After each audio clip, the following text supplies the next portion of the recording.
WSKB is provided by Westfield Bank. For more than 160 years, Westfield Bank has been an important community presence and commercial leader in the Pioneer Valley. With convenient full banking services in Westfield, West Springfield, East Longmeadow, Agawam, Feeding Hills, Springfield, Southwick, as well as Enfield and Granby, Connecticut, visit us on the web at westfieldbank.org.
Wow, it is Tuesday morning, and it is, what day is it? It's June 7th. Oh, what a beautiful morning it is. It is a beautiful morning. You know, I woke up today, there's always I don't know if you get these memories back, but I have this memory of me when I'm 12 years old, waking up in my aunt's house in Chicopee Falls on Arlington Street, and going on a day trip, or maybe it was an overnight, to Gloucester, Massachusetts or something. And I usually slept until 8, I was a kid, so I slept until 9 in the morning.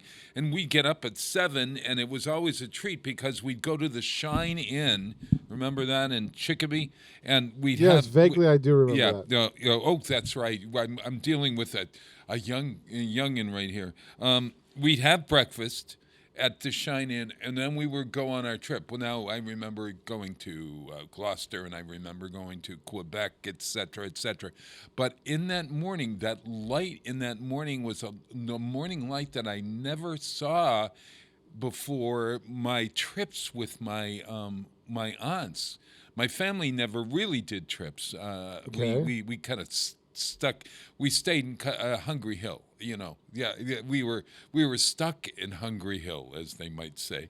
And so at any rate, it's a beautiful day. And today reminded me of that. It's just like this morning light that, oh gosh, if I could only get up at 5 a.m. every morning to see this light, but unfortunately that's not going to happen. Gotcha. You see it every morning, don't you? Pretty Peter? much, yeah. Yeah, And yeah. I'm here for crack of dawn all through the winter and the summer, and I see the timing when it's dark until 6:30. Oh, is that the latest it gets dark? Right on the time change, I think it's like closer to 7. Oh, okay, got it. Yeah, I'm always confused in the morning when I wake up this early that sometimes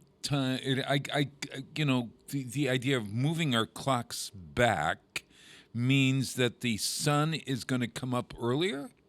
Would you explain that to me? Is that right? So The sun comes up earlier when we move our clocks back. the sun doesn't come up any earlier. We adjust our perception of time to make us get a longer day. Right. But the sun comes up. The sun comes up at the same relative time every day. We just adjust our perception of it to make it seem like it's earlier or later. Oh, okay. Think about that for a minute. Wrap your head around that one. Yeah. See, this is why I thought I was being kind of like stupid on this, but that's the conundrum. If we want to use a word that I haven't used ever in my life, that's the conundrum here. Is that I thought it was conundrum. Oh, you're right. How did I say it? Conundrum? You said conundrum, Conundrum. which you're pronouncing it by syllable. And it's conundrum. Yes. Thank you, Peter. Thank you. I wonder if I should call my doctor or not. No, you've got enough problems, and that's not one of them. No, okay. I'm mispronouncing words. Hey, everybody. My name is Bob Plass. It's the Westfield and Weekend Show. Wow, it's Tuesday. And I am here with Peter Coles, who is our able producer. He is here someplace. I don't see you on my screen, Peter. Yeah, I'm on the little bottom in the box, down the bottom, below you on the desk. Oh, there you are. Okay. Yes. I have like 6 or 7 camera boxes. I've got all of the. Oh, I thought I fixed that for you. Stand by. No. There you go. Yeah. Oh, it will come up. So we'll. No, there you go. You should have it now. Oh, there we are. Yeah. Look at that. Okay. No, we had some 4th graders in here that had a tour of the school yesterday. Yeah. And the teacher wanted to show them all of the cameras in the studio, so I popped up the multi-screen out there. I get it. Wow. Well, it's pretty impressive if you really think about it. Looked like there are 8 screens, basically. Yeah, I can do 8 different sources, yeah. Holy gosh. Amazing. So you're wondering, everyone, where my There are no trusty, lusty, dusty, and tusty sidekicks today. No one at all. They all have left. Rick Berry, after a long, hard weekend, I bet, is taking... Yeah, you're in trouble. Kathy Bradford and I determined you're getting demerits for not showing up at the Brewfest on Saturday. You know what? I actually emailed... I should have emailed you as well. I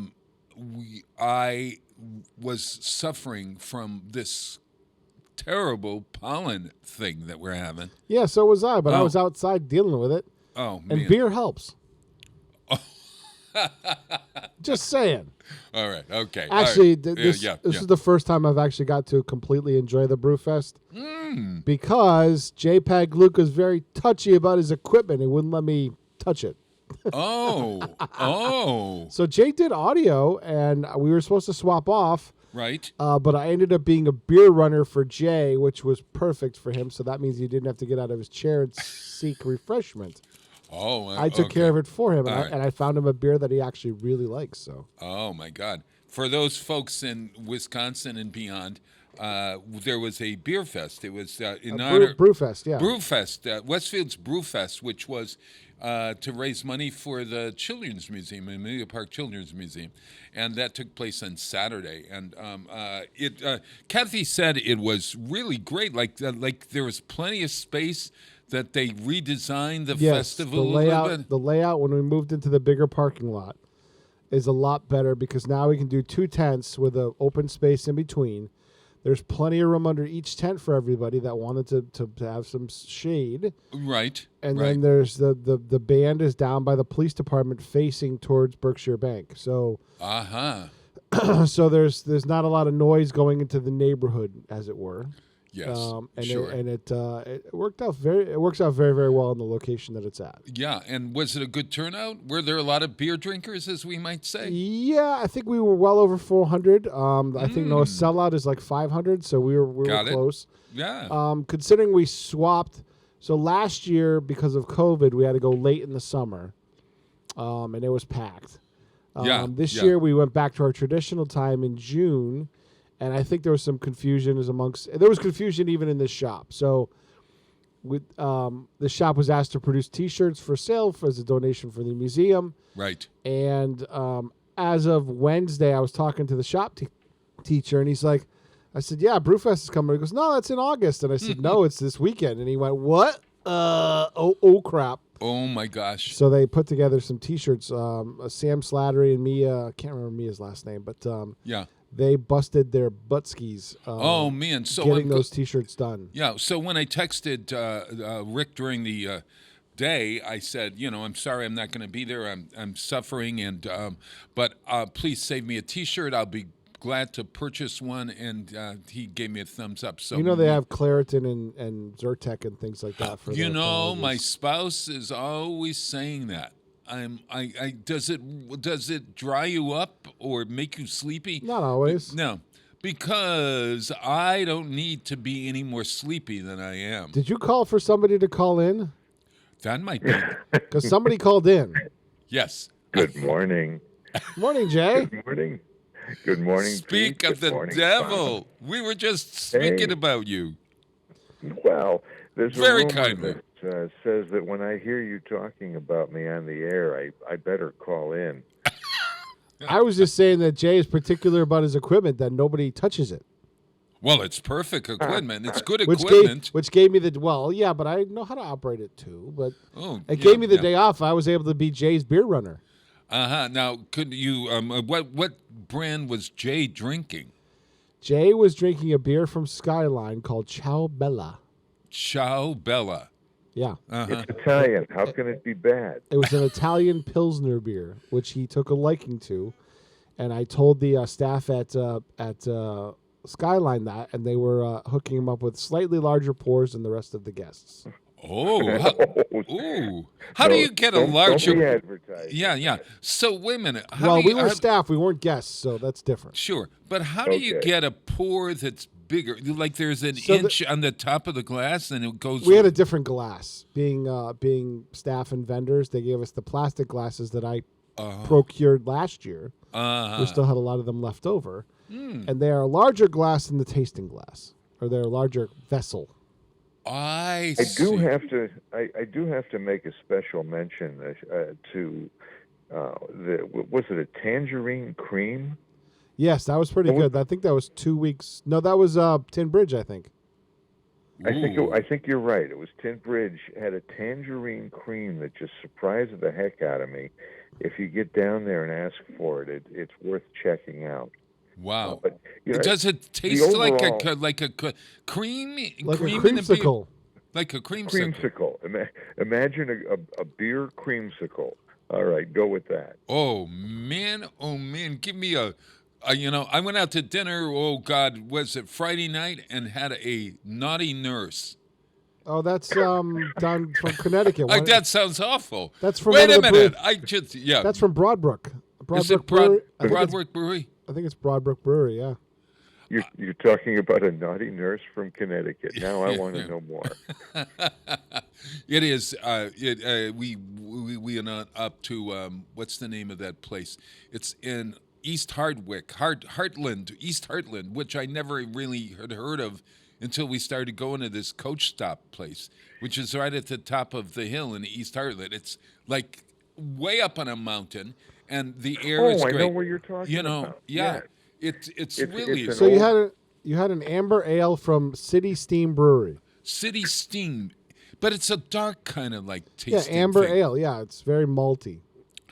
I like that. Yeah. What was Jay? You were having beer down there. Now, was there anything to eat besides beer? Because that would have just gone through me.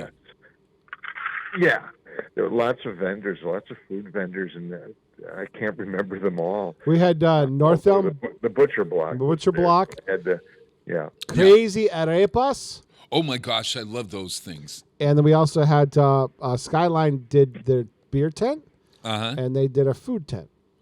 Oh my gosh, so they had a lot of pretzels and stuff like that? Correct. Yeah. There's a brewing company in our town called Skyline, which is really great. I passed by there over the weekend, and it was packed. Yes. That it's a really happening place. I couldn't believe that. That this was like early in the evening, and there was not a place to be had in the parking lot. Correct. Oh, yeah. North Elm Butcher Block brought something called armadillo eggs. No, okay. Jay, do you know what an armadillo egg is, other than being? I had one, so I know exactly what it is. Oh, okay. Jay, you have any idea what it is?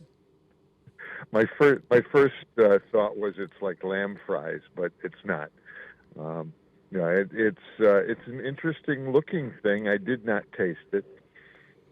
What do you mean it's interesting looking? So it looks like an egg. Looks like an egg. Okay. Size of a standard chicken egg. Okay.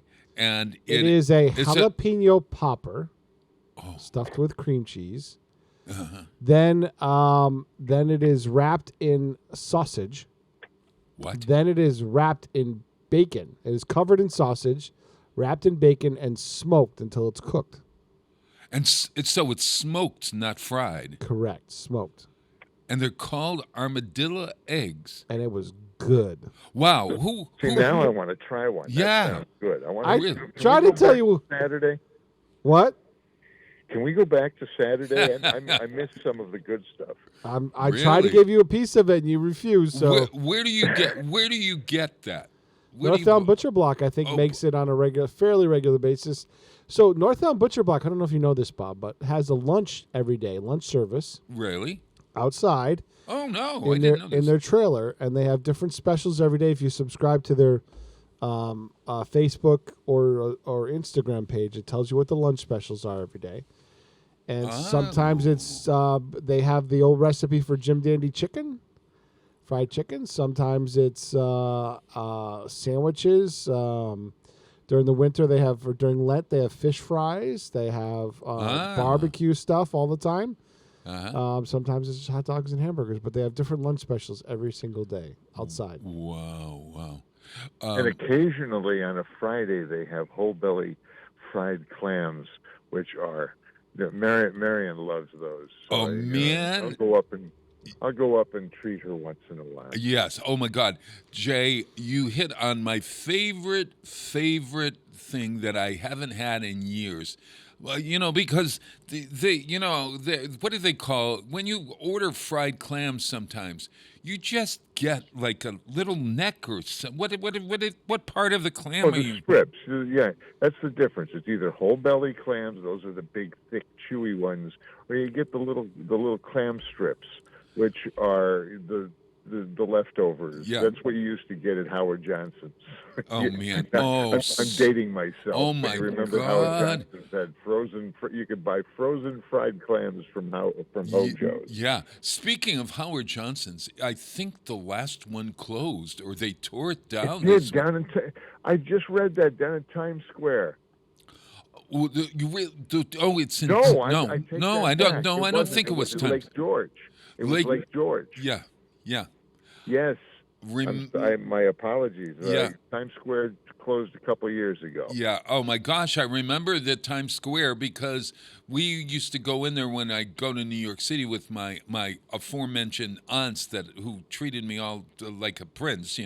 That's that was. Somebody has to treat you like a prince. Oh man.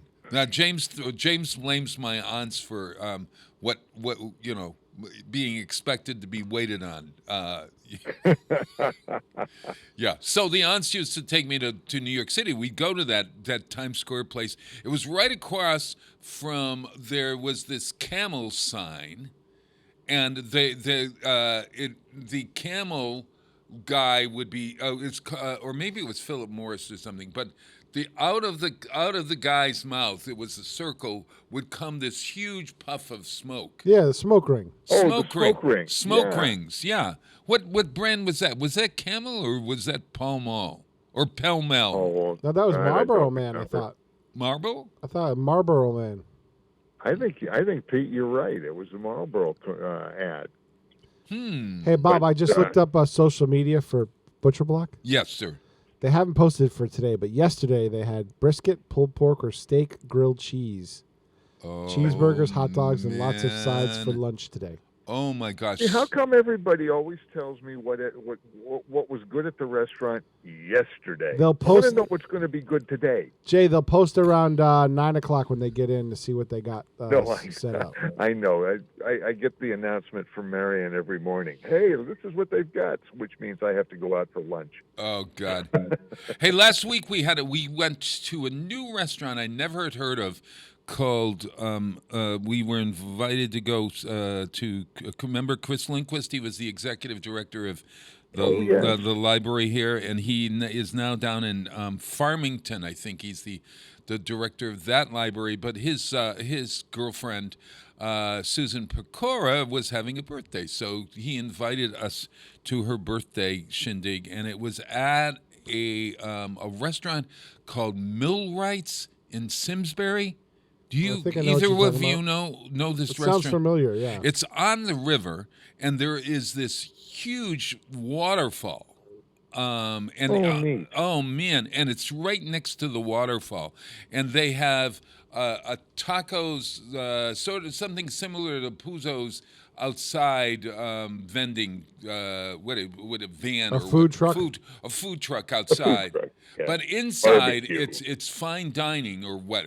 You know what fine dining? They have I had a Dining room, outdoor, and tavern. yeah, millwrights. I would recommend it heartily. The drinks were great. I can't believe that drinks cost $14. To tell you the truth, no. What the heck? I can be political now, but I won't. Okay, I got it. It's one way to keep people from drinking too much. Oh my gosh, when you're looking and you're thinking, what am I going to have? And then so they have to make it special in some way. So I had something called, there it is. Join us at Millwrights. And I had one of their drinks. Look at this. Okay, so I had the fish and chips. The fish and chips was good. We're good. We're good. Normal or whatever. We're looking at the menu, Jay. Yeah. Look at this roasted That's what eggplant. I was going to guess. Yes. But Jay, the prices now. Painted Hills, New York Strip, $42.50. Yeah, that's the price of beef right now is nuts. It's amazing here. So the price price of everything. Steak frites $38.50. Yeah, $38.50 for steak frites. However, Tavern Burger was $18.05, and I had the fish and chips. That was what, $18.05 or something like that. All of a sudden, Westfield is very affordable. Oh my God! When you're thinking of it, and then you want dessert. Look at $12 for a cheesecake.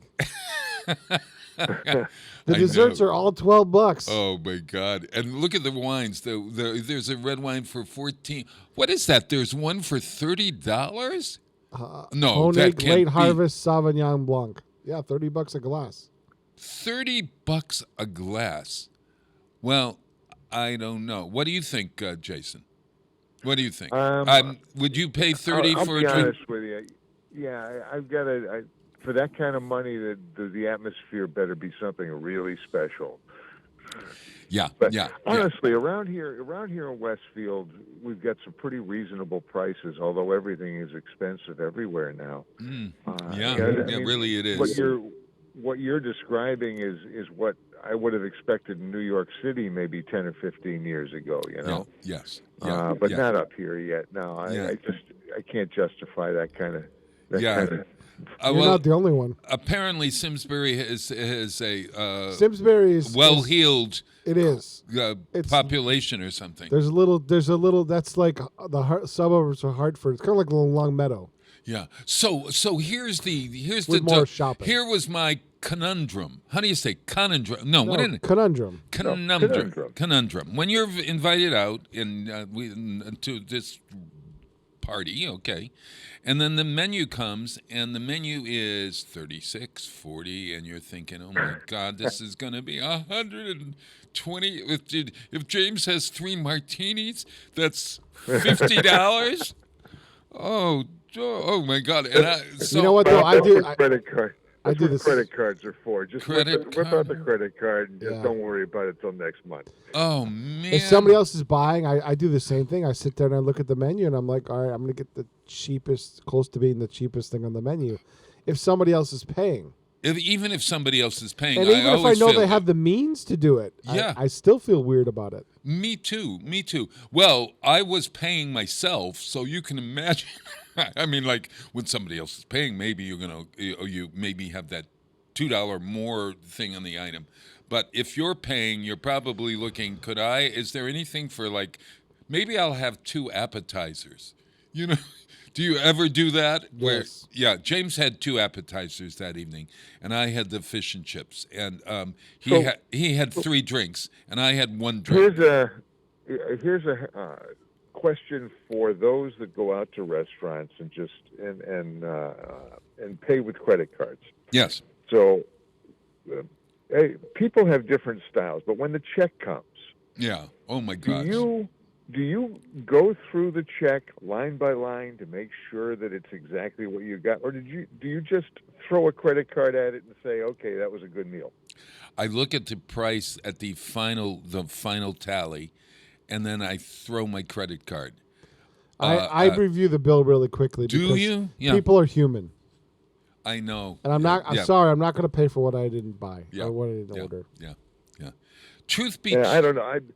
Most of the time, I've got to figure it's pretty damn accurate, but I just don't pay attention, and I get all kinds of grief from Marion about that. I go, here you go, yeah. Here's the card.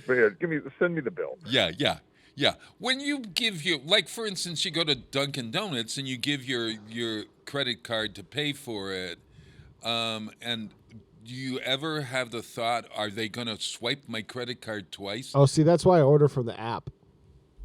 I order from the Dunkin' Donuts app, and I drive through and just give them your name, and they have your order ready for you. So you pay in advance. You know exactly what the amount is. And well, how do they know what time you're coming? You can set a time, or you can do as soon as possible.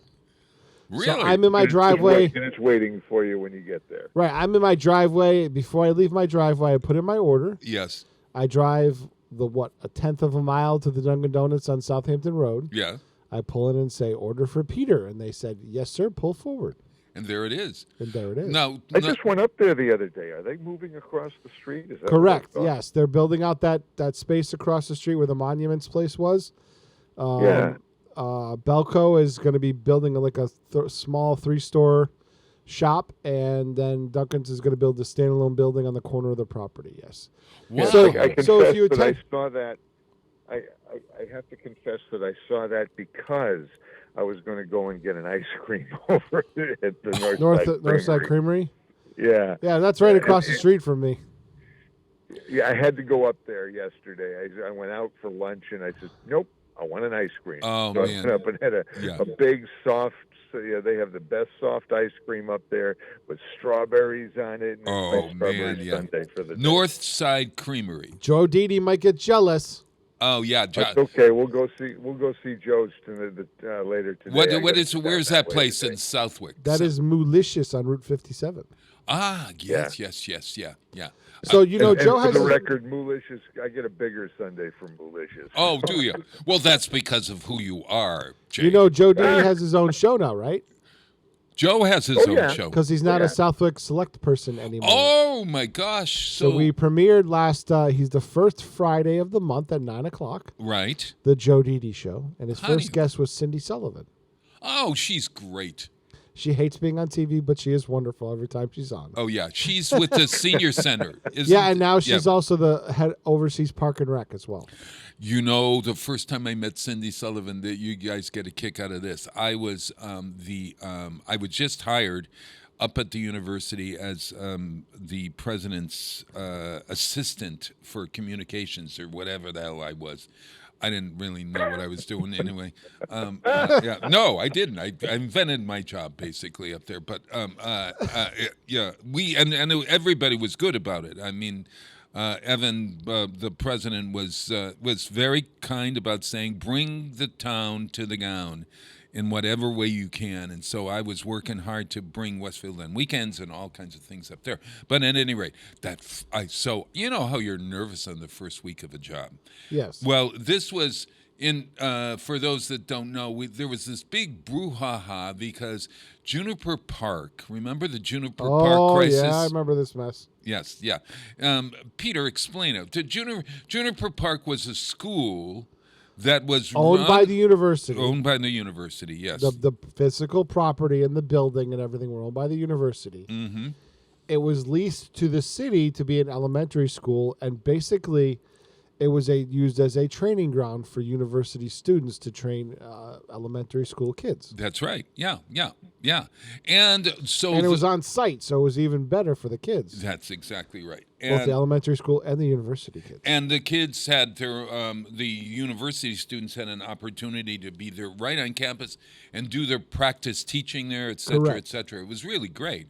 But the school had a contract with the city that ran out, and they let it run out. They let it run out because the school had in the works to build another school at the Cross Street property, which at one time was a school and then became the central office. Right. And that got drug out because of something the city did years and years before with the parkland that was adjacent to the school. Yeah. So then it became a court battle amongst two brothers who were trying to get top dollar for their mother's house because they thought the city would buy it. Let's be honest. Okay. Let's be honest. All right. I don't know. We don't know what their intention listen, was. I've been through this soap opera on both the school committee side, on several interviews on Patrick Berry's The Westfield News Show. Sure. And I talked to these guys, and when they won their first case, I said, "You guys won. Why are you still suing?" Well, they got blinders on, and now it's more about the cause than about the actual problem. Oh. And it became a crusade. And when it becomes a crusade, it becomes a thing, and became a thing. Yeah, so the city with good intentions said to the university, "Hey, we're going to let the contract run out, and you guys can have that school back because by the time that runs out, we'll have a new school." Well, yeah. It didn't happen. Right. That never happened. Yeah. Right. It's true. It never happened. So we had to move out on the fly because I was working for the technology center, and I know this. Right. On the fly, we rented a school out in Russell, and then it became a thing of how do we protect the kids? How do we get internet service to them? And the technology center had to figure that all out. Yeah. So the parents of the Juniper Park kids who were now going to have to be bused to a city next to them were up in arms. Upset. And yes, so that first week I came in, they're going, "What am I going to do? What am I doing here? I don't know what I'm doing. I don't." And Evan was helpful. He said, "Now go and meet people, and this week, and then we're going to figure out what you're going to do, and you're going to write speeches for me, and you're going to do the communications. You're going to, have this and that and whatever." Well, Cindy Sullivan and another parent came in to complain. Or to have speak at you, to have the answers that they needed to bring back to the student body or the parent teacher association. Yep. And Evan wasn't in the office, and no one else was but me. And I said I was directed to go into the office and listen and figure it out and help these women to be happy. They wanted you to communicate. Yeah, well, the problem was, Peter, you could have been wonderful because you know the whole situation. I had no idea other than there were people that were mad at the university, et cetera. Oh, gosh. I think they were mad at the situation, not necessarily at the university. Oh, yeah, well. And a lot of people didn't understand the goings-on because people don't follow meetings and go to meetings and stuff like that. Well, that is the truth. And so Cindy was she's a wonderfully forceful person, but at the same time, passionate about the kids. Passionate about the kids. And so we had a conversation, and we didn't argue. It was really peaceful. I was throwing it like you'd never. And Cindy, if you're listening, my apologies, but I was just hired. I didn't know what the hell I was doing, and I was thinking, okay, I'm going to pretend to be I am a therapist at practice, so I'm just going to calm down the fire. And so that How'd that work for you, Bob? Well, they left. I think they left the office. Cindy can be a force of nature when she wants to be. Yeah. I think there was no blood on the wall. There was no blood. That's a good day. There was no blood on the wall, and I think I probably said, as we were leaving, why don't you come back and speak to the president on your own, or so I don't remember. I might have foisted it back onto the president or whatever. But so Cindy Sullivan and me, that's our. Ever had that relationship or meeting somebody in a terrible situation and then becoming friends afterward? I did that with Wilcox, the guy who took down that building that I didn't want to be taken down, and we were not screaming at one another, but I walked into his office forcefully to complain, debating. And we were and then the Wilcox Insurance, right? Wilcox Insurance, yeah. And they tore down a building to put up another building, and there was a door. Remember this door thing, Jay? It was a Pioneer Valley door that was really historic or whatever, and they took the door, and we were wondering where the door was, et cetera, and at any rate, Bob Wilcox and I had it out at his office, and then we became great friends, and I spoke out against the building coming down, and then I spoke for the new building coming up because we had become friends, and I saw what he did with that building, and he took the door and he put it on the front of the Wilcox Insurance, and et cetera. He did a good job with that building, honestly. Did a good, decent job. Sometimes your mind can be changed, Bob. I know, yeah. And become friends with somebody that you maybe were at fisticuffs with. Do you have a friend like that, Jay, at all? That you were... No. Not I like at all. Everybody. Yeah, that's a load of crap. Hey, No. listen, Yeah. Before I've got to go back to the real job, but I thank you for giving me the heads up out to this morning. Always love I've to got have to stop over and harass you guys on a regular basis, and Please. it's easy to forget. How's business, incidentally? Business is busy. Yeah. Not only with the real job, but we've got concerts coming up. Yeah. The next thing, has anyone heard about fireworks and stuff coming up? Yes, June later on? 26th. June On a 26th? Sunday night, yes. Okay, got it. It's going to be a Sunday night, and I just got confirmation that Corey and the Knightsmen will be playing. Fabulous. And I'm working with them to put together a good show for the evening, and of course culminating in the fireworks around 9:15 or so. Yeah. That evening. This will all be behind the Boys and Girls Club. But so where? Hey, Jay, we got a problem, What is it? Pintastic New England is that week, too. What is New England? Remember that where we went to that? The what? Pintastic. Remember the pinball convention we went to? Oh yeah. I want to go again. To the pinball convention and then come down to the fireworks. Yeah. Yes, pinball. You pinball wizard, you. That's out in Sturbridge, yeah, at the Host Hotel. Yeah. Bob, you might like this. Did you enjoy pinball when you were a kid? I remember the aunt I was telling you about that took me to New York City. Yes. She had a pinball machine in her basement. And did she really? Yeah, believe it or not. Awesome. Yeah. And so jealous. she would always say, in order to run it, you needed quarters or something.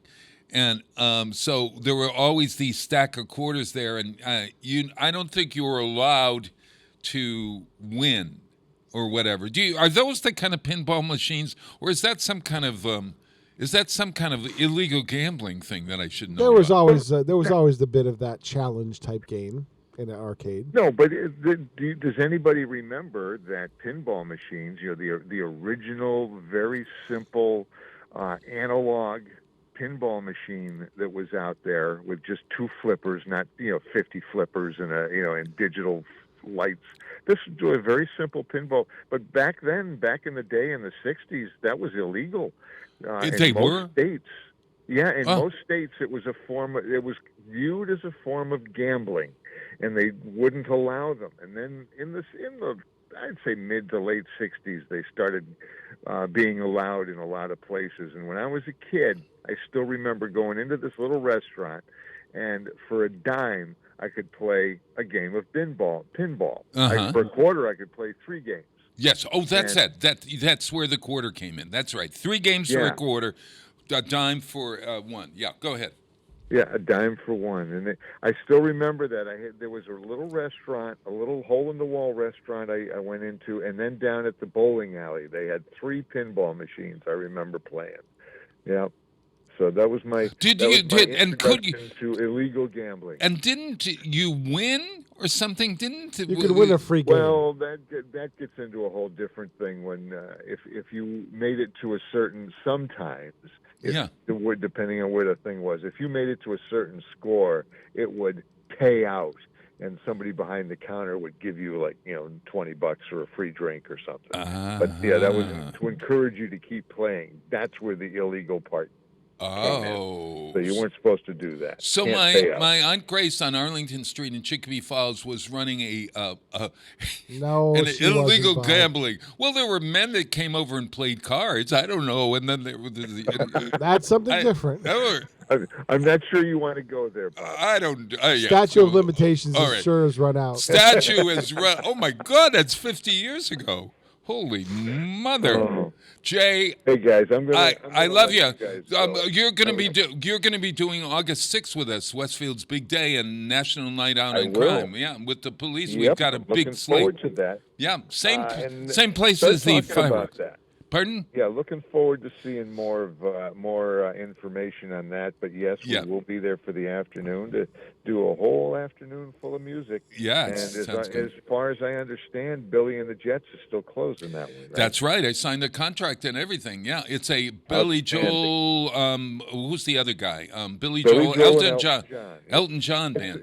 What was at one point the Piano Man tour, and I saw that years ago. But here's a guy from Springfield that does a great job of trying to reproduce that. So if you liked Billy Joel and Elton John, this is going to be a show to be seen. Yeah, and within the day, there's going to be all kinds of music all day long, thanks to Jay Pagluka, our music man, the music man. All right, guys. We'll catch you later. Have a great morning, everyone. Thank you. Great to talk with you, Jay. Happy day. All righty. Bye-bye.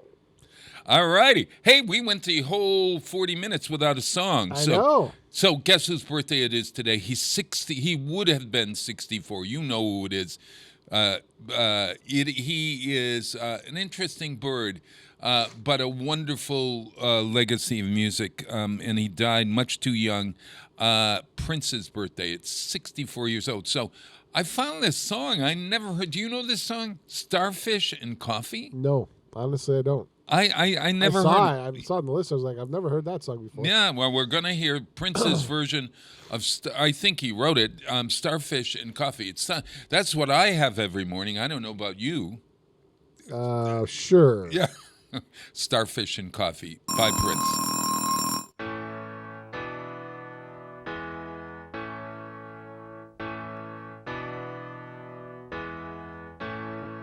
It was 7:45, all in line to greet the teacher, Miss Kathleen. First was Kevin, then came Lucy, third in line was me. All of us were ordinary compared to Cynthia Rose. She always stood at the back of the line, a smile beneath her nose. Her favorite number was 20, and every single day. If you asked her what she had for breakfast, this is what she'd say. Starfish and coffee, maple syrup and jam, butterscotch clouds and a tangerine, and side on a ham. If you set your mind free, baby, maybe you understand. Starfish and coffee, maple syrup and jam. Cynthia wore the prettiest dress, but different color socks. Sometimes I wonder if the mates were in her lunchbox. Me and Lucy opened it when Cynthia won around. Lucy cried, almost died.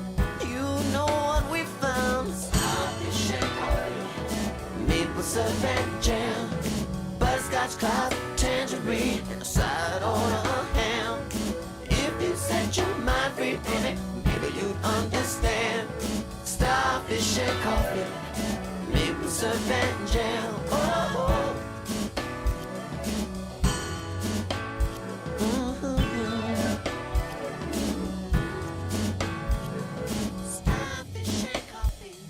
Cynthia had a happy face, just like the one she draws on every wall, in every school.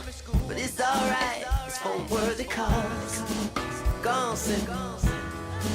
I keep saying starfish and coffee, maple syrup and jam, butterscotch clouds, tangerine, and side on a ham.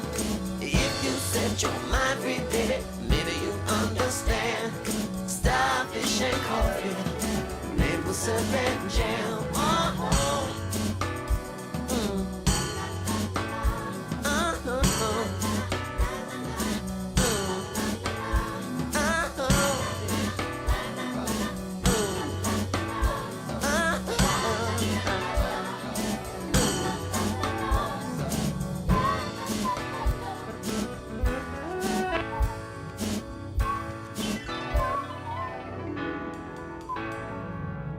Support for community radio on WSKB provided by Westfield Electroplating, Employing over 140 skilled platers, painters, and technicians, Westfield Electroplating was founded in 1946 and was the first company in the country to achieve National Aerospace and Defense Contractor Program accreditation, proudly maintaining that status for over a decade.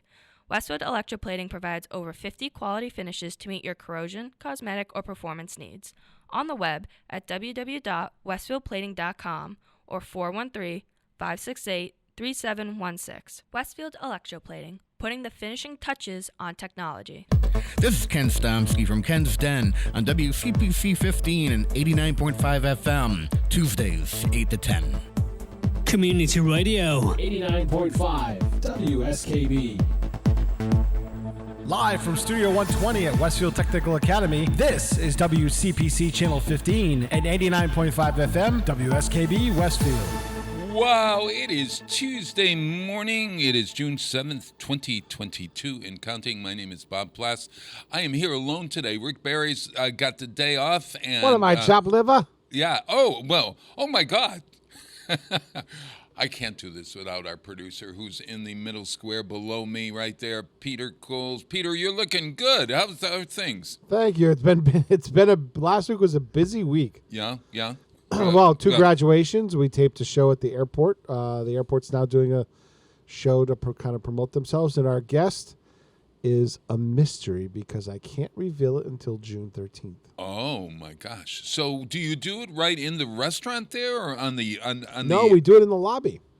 In the lobby of Barnes Airport, just outside of the restaurant. We found a great place. They have a nice desk that is a part of a wing of an aircraft. And as we were doing it, the F-15s were taxiing by for flying drill stuff, and right. It was a lot of fun. Sounds good. Who's the host of this?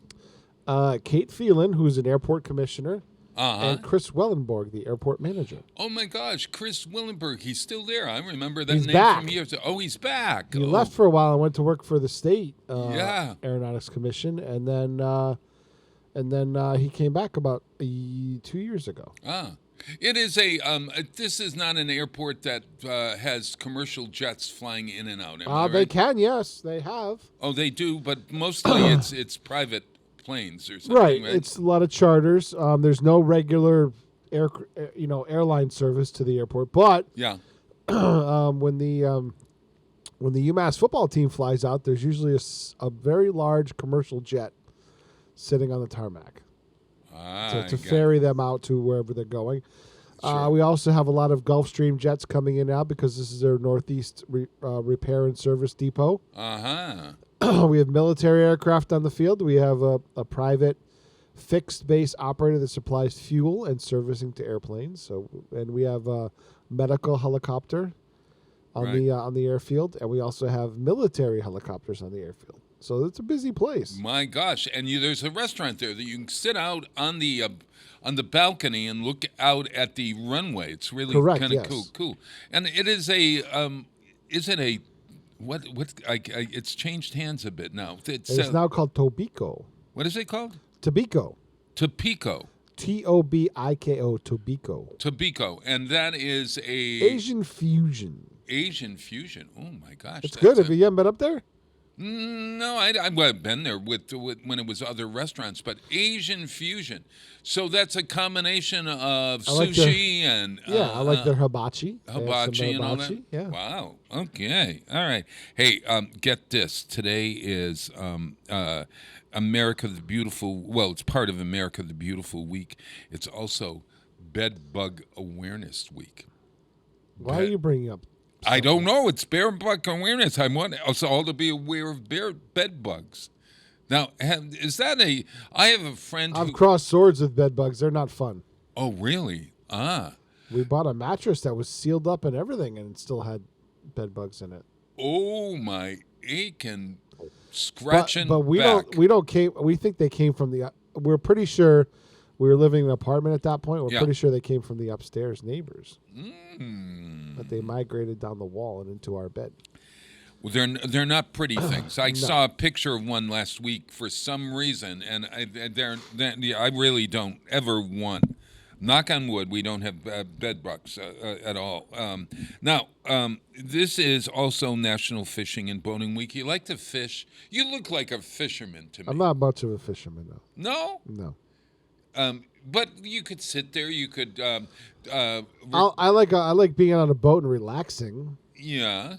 But so you could combine the two. You could boat and fish, and then when the fishing, to me, it's not very exciting, except when the fish comes in. Okay. I think I've caught one fish in my life, and it's really not something. But to all of you wonderful people, enjoy your fishing and your boating this summer safely. Today is National Fragrance Week as well, Peter. Okay. Now, name a fragrance that you appreciate. A fragrance? A fragrance. Let's all name fragrances. I don't know. Do you like the smell of a fire? Yes. How about the smell of wet greens? Wet greens? Wet grass. Not really, no. Wet dog? No.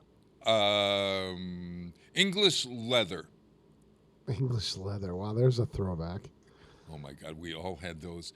That was what I wore to my first dance at Holy Cross. They made me look like John F. Kennedy. They made my hair. Who made you look like this? My college roommates. It was like in one of those movies, where there is the nerd, and then the nerd becomes like the swan because take your glasses off, and instead of having your hair swoop back, we're gonna make you look like John Kennedy. So they put it over to the side, and then they said, splash this on, and I splashed on the English leather, and we went to Anna Maria College by bus to pick up dates. Okay. You know what that's like when you're frightened out of your mind, and you're not sure whether you're gay, straight, or otherwise. Oh, God. I came home that night. I still smelled lovely, but I was dateless. And I didn't dance one day. Oh, my God. Now that I think about it. Honest to God. English leather. All right. So what was your fragrance of choice on your face? I never really did any of that stuff. I was a straight nerd, man. I kind of didn't date, and yeah. Yeah, but for the longest time, all my friends and probably my parents thought I was gay. Oh, really? Oh, because I didn't date anybody in high school. I was really focused on TV. I thought that was fascinating, and yeah. They probably really. Seriously, I think my mom thought for the longest time, because I really didn't date in high school. I didn't date in my 20s. Yeah, I think she thought I was gay. I think if it was my mother, if your mother was my mother, which never would have, although we were related by marriage. Somewhere along the way, the Swords family and the Swords. I had and the Coles family too. And the Coles family were related to my family in some way. And I got news for you, Peter. You are my actual son. Right. I've been waiting to tell you all of these years, and now that we're here, your mother and I had a fling back in 1959, 60. I'm sure my father would be thrilled about that. I know. Well, I tried to let him in slowly, and and he said, if you and I said yeah, and this is what pushed me over the edge, and so now that you know that you are working with your father. Okay, Bob. Does that change anything for you? No, not really. Not really. What are you going to call me? I'm going to call you Bob. You're not going to call me Pop or Dad? No. Nope. I'll call you a friend. But you're not going to refer to You are not my father. I'll go. I'll have Maury prove it. All right. Okay. Yeah, we could do some DNA on that. You're not the father. It's really interesting when you think about. I look at you as a mentor. Oh, okay. All right. I'll accept that. I'll accept that. And you're funny as hell, so Well, shampoo week. What's your favorite shampoo? Shampoo week? Yeah. You'll notice that. See, if Rick were here, he'd be chiming in. I've always been since I was a kid. I've been a suave guy. Isn't this strange? Somebody told me this. I use Suave. I used it this morning as well. Suave is one of those cheaper brands. That's not, yes. Instead less of expensive. less expensive. Okay, yeah. L'Oreal and Pantene and I now buy one of the all-in-ones. It's the shampoo and conditioner in one. Just because it's easier and saves time. Oh, sure, of course. But what they say is that all that money that people spend on shampoos, right? Well, a shampoo is a shampoo, and it's getting the job done. Mm-hmm. Unless you want to lengthen if you want to make your hair look thicker, they've got thickening stuff that clings to it. Yeah. Right. It makes me scratch all over the place. I'm telling you, if I use that stuff, I'm scratching all over the place. James buys the kind that is supposed to make your senior hair shine, okay. And so that's another scratcher for me. But Suave gets the job done, doesn't it? Yeah. Yes. So we salute Suave on Shampoo Week. Also, it's Teacher Thank You Week. Probably because schools are closing right now. When's the last day of school? I think they're out the 16th. It sounds like. I think that's what they're like out, 2 more weeks, maybe. Yeah. Yeah.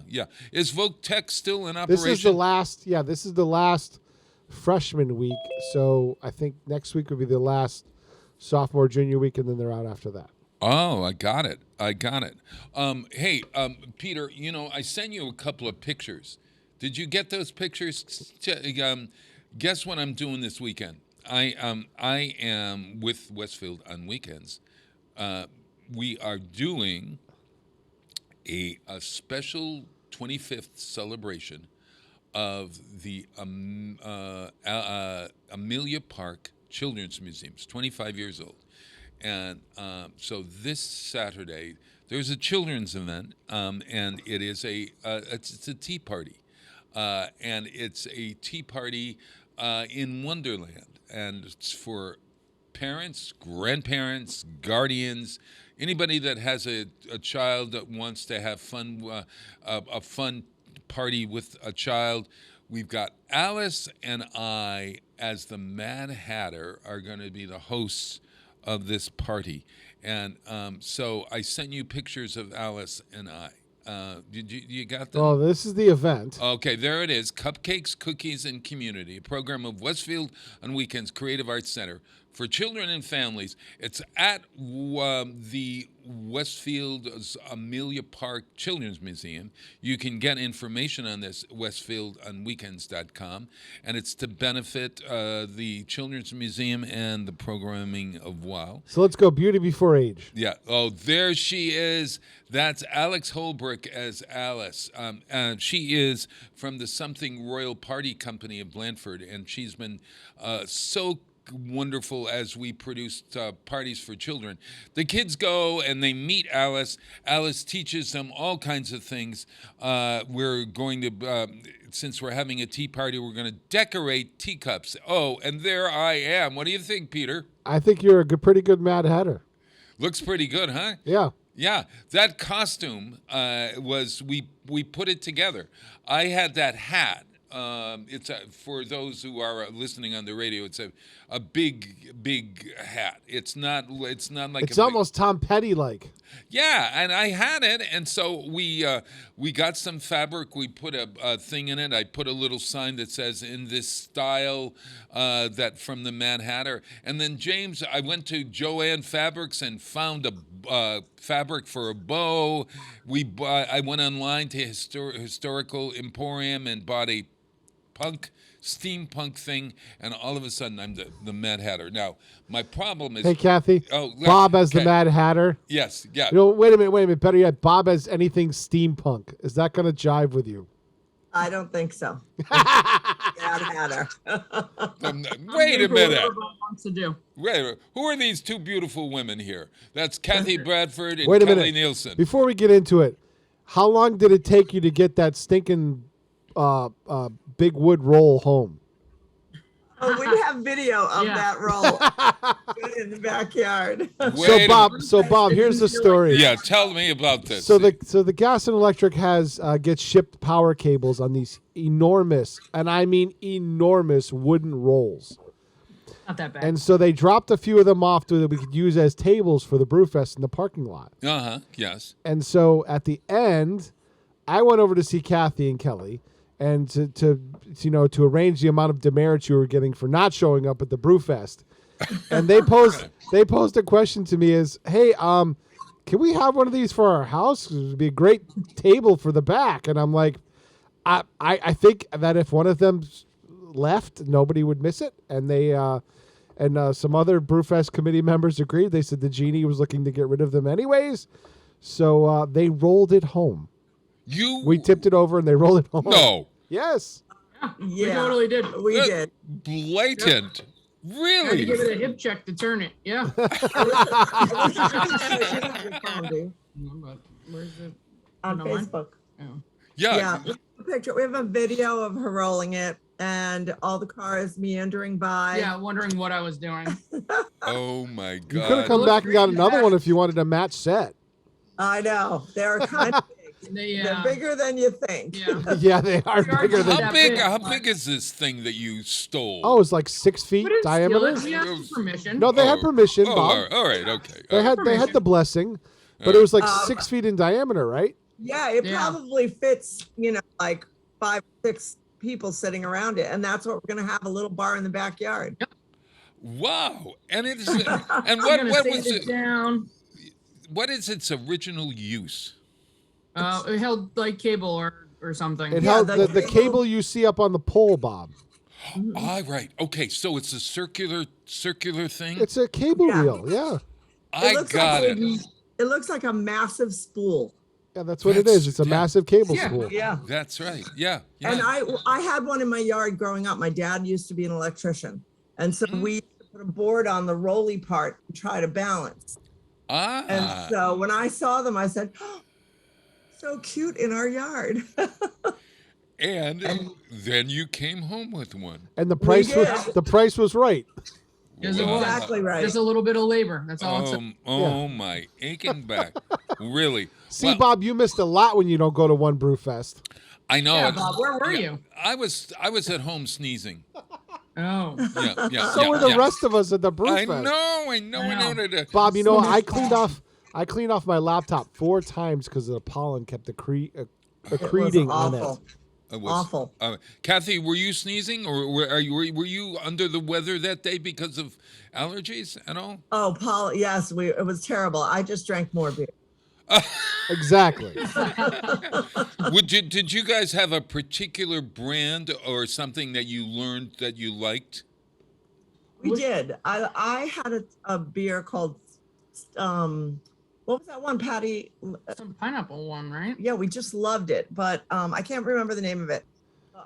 We tasted a lot of beer. Yeah. So Jay fell in love with brand, but there was this ginger. It wasn't beer, but it was a ginger beer. New City Brewery. Oh, that was the good. one near the raffle. Yeah, they are famous for it. They're New City Brewery. It is. It is really, really delicious. That was delicious. And then, like my old standby is abandoned building Dirty Girl. It's one of my faves. So it was good. We gave Jay some of the tangerine creamsicle. I think it was from from Tin Bridge. Yeah. I like Tin Bridge. Yeah, I didn't. I'm not usually into those kind of beverages, but that was like a really good summer drink. It was very good. And then Yeah. he was hooked on Ciao Bella from Skyline. They're Italian. Nice. They're Italian Pilsner. We won a couple prizes also in the raffle. No, you're kidding me. Besides the spool? I didn't win anything. You guys stink. We got a bag of tools. We got a bunch of new wrenches. Yeah. And we put in for some prizes that I could raffle off to my students, and we got a basket of like Pokemon balls and cards, and so that'll be a big hit the last couple weeks of school. I got it. You know who these people are? We should tell our folks here that, all right, this is Kathy Bradford. She is the director of the Creative Arts Center. She's behind my getting into costume. The autofocus is playing havoc with you guys. Yeah. I know. I got to fix it. Wait a minute. They got to shut off the blur feature. Oh, there's a blur thing so that it's an auto blur. So if you're by yourself, it works really well. But they're trying to keep their location hid because they stole a spool. But then we'd have to spool you. I have to show you the back. The bed that my mom slept on is behind me, so I was trying to keep that out of focus. Oh, okay, all right. We can deal with that. How do I do that? How do I take it off? You got to go into your video settings and background. But we could do that during a break. Yeah, we'll take a break. Yeah, let's do it. Well, I got a really short song here that we can put in. It's the Unbirthday song that it's the movie version of Alice in Wonderland, the Disney cartoon. Okay, you know this. It's every day is somebody's non-birthday, so you can celebrate throughout the year. So Ed Wynn from Mary Poppins, she's the I Love to Laugh guy, and I realized that Ed Wynn was the voice of the Mad Hatter. So I've been trying to do that voice, and I found that he's got a sort of a now I'm thinking that is that going to scare a kid to death? No. What? You mean I've got to talk like this the entire time? What? In character. In character. Oh my God! So he and Jerry Colonna sing this song from, but I don't know whether I've got it. I think I've got it from like a Disney sing-along album. It may not be directly from the movie, but the Unbirthday song. If you want to go to the Alice birthday party, well, how do you think you do that, Miss Bradford? Go right to westfieldonweekends.com and you will see it if you scroll down just past our Italy trip, you will see the 25th anniversary of the Children's Museum. Click there and join us. Okay, yeah. And it's great for grandparents. And it's 10 o'clock this Saturday. And it's going to be great fun. So Alice and me, as the Mad Hatter, are going to be there. What? All right. So we'll play the Unbirthday song. You can get rid of that cloud that's behind you and reveal that you are actually in Miami. All right. Well, I wish. There's 8.5 days of school left. I'm not going anywhere. Oh, that's right. You got to go to school this morning. All right. So here's the Unbirthday song. A very merry unbirthday to me. To who? To me. Oh, you. A very merry unbirthday to you. Who, me? Yes, you. Oh, me. If there are no objections, let it be unanimous. A very merry unbirthday. A very merry unbirthday. A very merry unbirthday to us.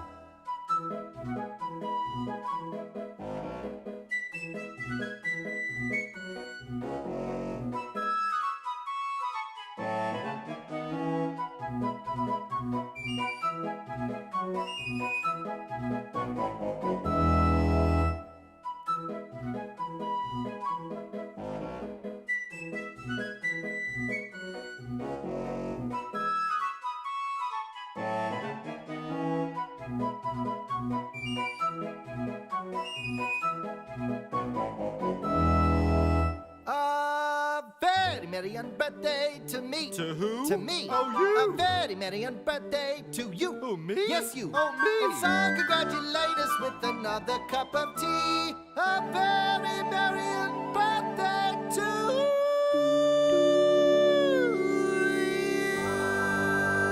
you. Underwriting for Community Radio on WSKB is brought to you in part by Rockies. Over 30 convenient locations throughout Massachusetts, Rhode Island, New Hampshire, Connecticut, and Florida. One of the nation's largest ACE dealers. Expertise and great product selection in paint, hardware, lawn and garden. That's Rockies. Rock solid service since 1926. On the web at rockies.com. Join me, Tina Gorman, each week from 6 to 8 a.m. for Wake Up Wednesday, when my guests and I discuss health, wellness, and lifestyle reimagined. Community Radio. 89.5 WSKB. Live from Studio 120 at Westfield Technical Academy, this is WCPC Channel 15 at 89.5 FM, WSKB Westfield. Hi, everyone. My name's Bob Pless. I am with Kelly Nielsen. Kelly is a teacher. You teach at Highland School? Westfield Middle. What is Westfield Middle School? Yes. Correct. And you are the spouse of beautiful Kathy Bradford, who is the director of the Westfield on Weekends Creative Arts Center. Oh, she's disappeared. Oh, there she is again. Sorry. Oh, she's gone to Miami. Oh, yo. Okay, so now they're in Miami now. Yes. Okay. Looks great. Look. Although Kathy, you still keep you notice. I know. I don't understand why there. Yeah. You are a hologram. Is that what it is? I'm from Nicaragua in this picture. So I gotcha. Yes. All right. Wonderful. Hey, we have been celebrating, we actually just began celebrating Gay Pride Month. You were on the Green this Saturday with artworks, and the Green with Pride event was a lovely thing that they had down there. And you were selling, oh my God, I left it in the car. It is it's a thing that says Westfield, Massachusetts, you're welcome here or whatever, and it has the gay pride flag, which is more about diversity than anything else, don't you think?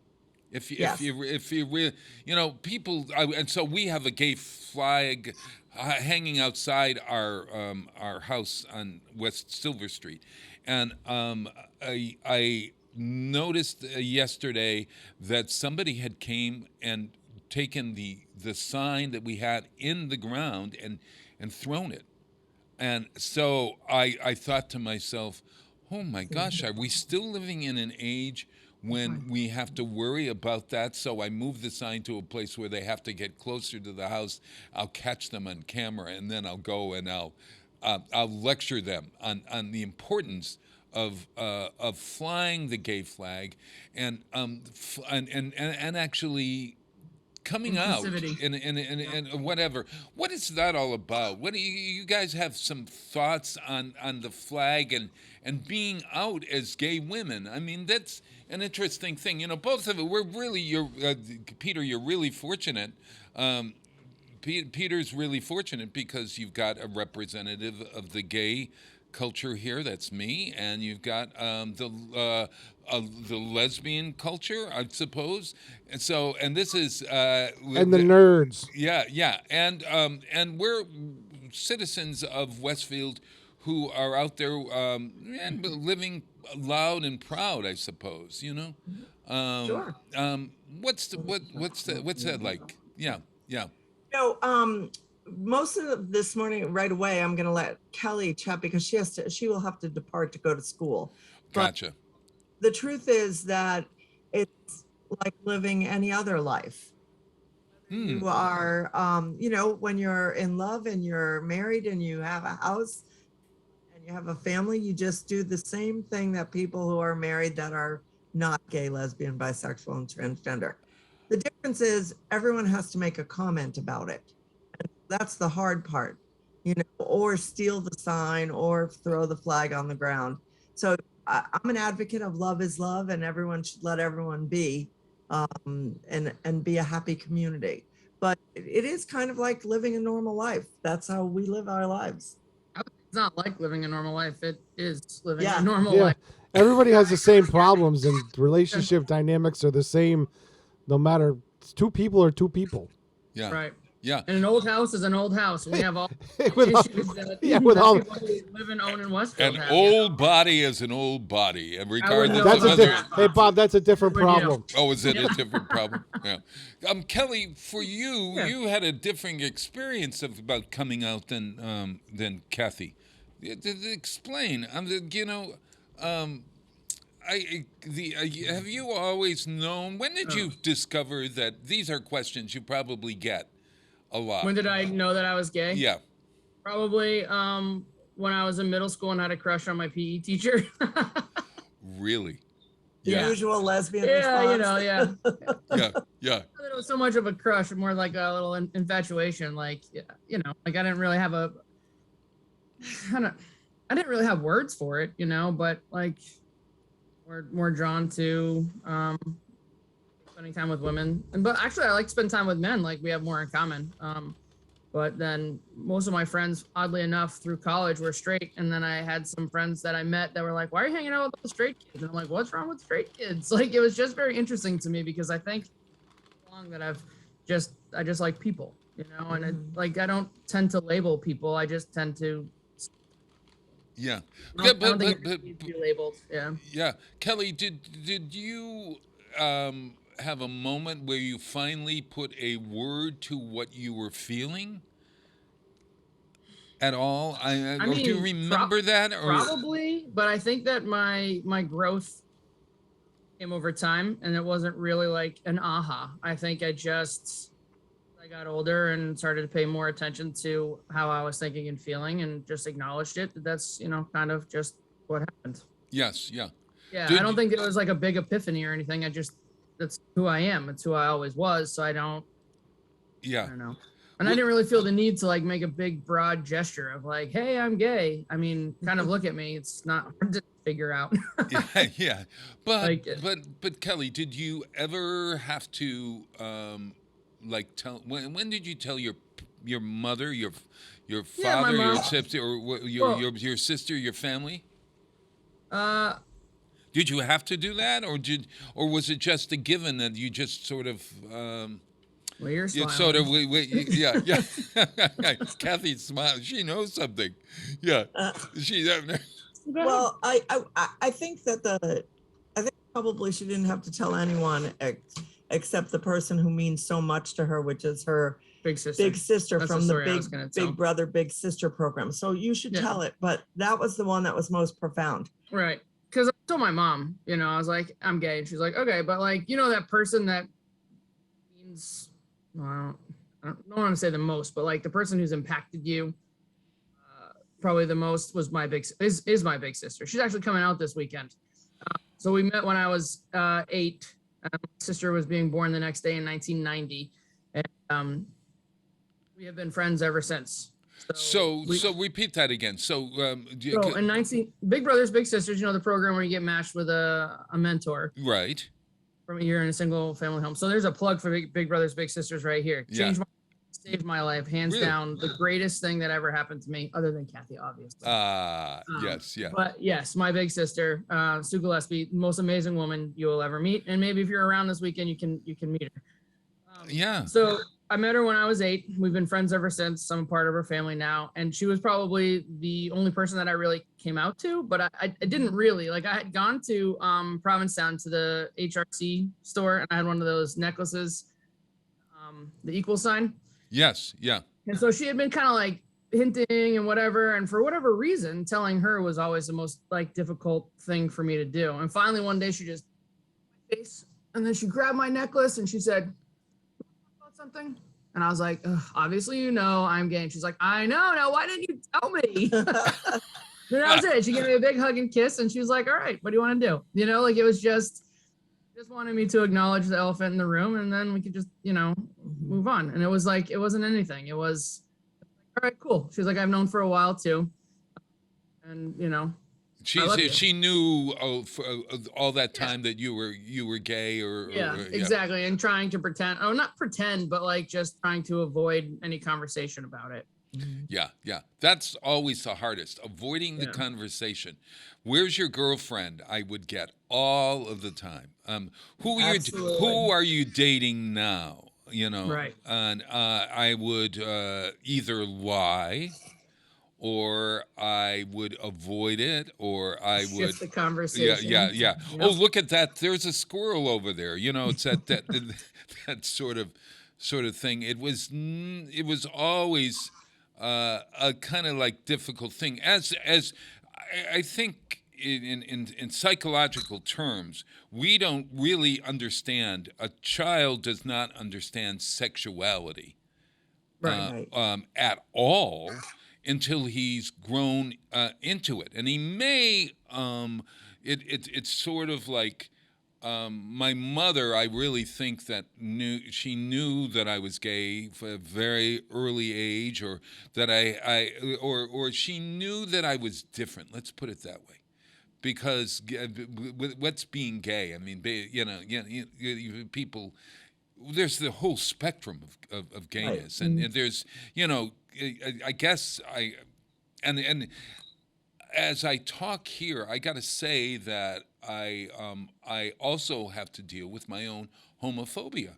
I mean, my internalized homophobia, mainly because, and you might be surprised at this, folks, but you grow up with a culture that isn't accepting, and so you try to fit into that culture, and then you and you don't know why you're feeling different and stuff, and then suddenly you recognize, oh my God, I'm not that, am I? And then when you say, oh my God, I'm gay, and then you're figuring out, well, how do I now fit in, knowing that I'm gay and I have to lead this secret? Oh, it's really. We need to get Bob into therapy. He's got latent Catholic guilt. He's got latent gay guilt. He's got too much. He's carrying too much around on his shoulders. We need to get him some therapy. Yes, Peter, you're right. Bob, you do the show with like 6 pastors, and you claim you're a recovering lapsed Catholic. No, right. I always say I'm a lapsed gay Catholic. Right. Yeah. So you're carrying around too much on your shoulders. Yeah. Bob. We need to get you therapy. Okay, so here's the deal. I started watching last night a really interesting show. It's on Netflix, and it's called Heartstoppers. And it's a half-hour, 8-episode show, half-hour, made, I think, in England, about 2 young kids coming out in this day and age in high school. And it brought me so back to my childhood. And there is a trans person in there as well. And how they deal with it, and how one knows right from the very beginning, and the other one has to come along to it. At least I'm thinking he's coming along to it, and they find one another, et cetera, et cetera. Kathy, you've got to watch it because it's going to be great conversation. Heartstoppers, it's called. And it might help folks as you watch this, if you're a straight person or a parent, to realize what happens to kids in high school, et cetera, around that. And Kelly, at middle school, yeah, I was going to say I've got some students who are really self-aware and are who they are, and it's. What's the age in middle school? What age are you? 12 and 13 in 7th and 8th grade. Some 14-year-olds. So it's adolescence. It's right around the time that people discover that they are. They put a name to it. Now maybe that's happening earlier because we are more out, more aware. But certainly there is still that tendency, especially if you hear words being tossed out, he's so gay or whatever, in a pejorative kind of way, or people making fun or watching old movies where there are gay stereotypes, et cetera, and please God, don't make me like Broadway musicals, and you love Broadway musicals. It's not part of me the reason why I love Broadway musicals, it's not because I'm gay, it's because I have a sensibility. I don't get it. I don't get it. But Kelly, in high school, we've got a few minutes with you here. In middle school, how does a teacher? Do they ask about your wife or your husband? I talk about Kathy all the time. Tell me. I feel like if my straight friends are like, oh, my husband, blah blah blah, why can't I say my wife? So I am very open about who I am. I've got posters in my classroom that help kids identify different ways to have a conversation. I have a Matthew Shepard poster, for instance, in my class. It's like a crossword, and a couple of different times the word hate highlighted, and then the other words in the poster are things that are a little striking, like lesbian, gay, fat, ugly, and so the whole point of the poster is that you can't hide hate. And you can see that it strikes up a very real and interesting conversation about allowing people to be who they are and just and just that's it. Like, and you'll often hear me say, if you can't be nice, be quiet. Yes. Yeah. But I have to say that for the most part, the kids are really cool. Like, they're accepting, they're nice, they're kind, and they try. There's always going to be a couple here and there. Mm-hmm. And I'm sure that there's more in the behind the scenes that I don't get to see as a teacher that happens to some of my students who are afraid to be who they are. But I do see a change and a growth that's inspiring. Yeah. A number of them wished her happy Pride. Yeah, a lot of students. They use different pronouns. Mhm. It's really very cool to see this happen. Right. Being a parent, I saw my daughter's experience in middle school when she wore a button that said Ally, and everyone said to her, "Why are you wearing Allie's name on your backpack?" Allie, Kate and Allie. They're Right. like a like a person, friend. Yeah. So it was her moment to be able to teach that and say, "Wait a minute, do you know what ally is?" And so, it's very different. And now we have the flag painted in the hallway, and we talk about inclusivity all the time. That's right. No, there's a gay flag plated in the hallway at the middle school? The pride flag, yep. And so there was some controversy with that where parents were upset, but the message that we are about at the middle school, and I think everywhere should be, is that we're inclusive. That, like you said earlier, that it's more about diversity. It's more about accepting differences than it is, yay, I'm gay. It's everyone's different. Even if you're straight, you're still different than the person sitting next to you, and so let's just be accepting of everyone. Yeah. Do you think that there will ever come a time that or maybe it's just the way human beings are, will there come a time that we don't have to talk about that, or we don't even have to identify as that? I mean, is it important to identify as a gay woman? Is it important for me to identify as a gay man, or is it best that I just refer to myself as a man, as an old man? You know what I'm saying? What do you think on that? Well, I'm going to say a couple things. First, I think that you can identify the way you want to. If I speak of my spouse, I use the word wife. I simply say my wife Kelly says this. Mm-hmm. Whether I'm speaking to someone in my office or I'm speaking to a family member or wherever, because I am married to a woman, and it's not that I'm making a statement, it's just a fact. We had this wonderful event on the green, and we had folks down there asking if we knew that because we celebrating Pride, that we might not make it to heaven. And that's in Westfield. So I sometimes think that I think a lot of the organized world has to sort of embrace it. And I say organized as in government, schools. I see the schools at the forefront of that, but following that, I think some other folks need to understand that, everyone is loved. Love is love. And I believe that my God, who I believe with my whole Catholic heart, loves me just as much now as before I said I was gay. Ah, yes.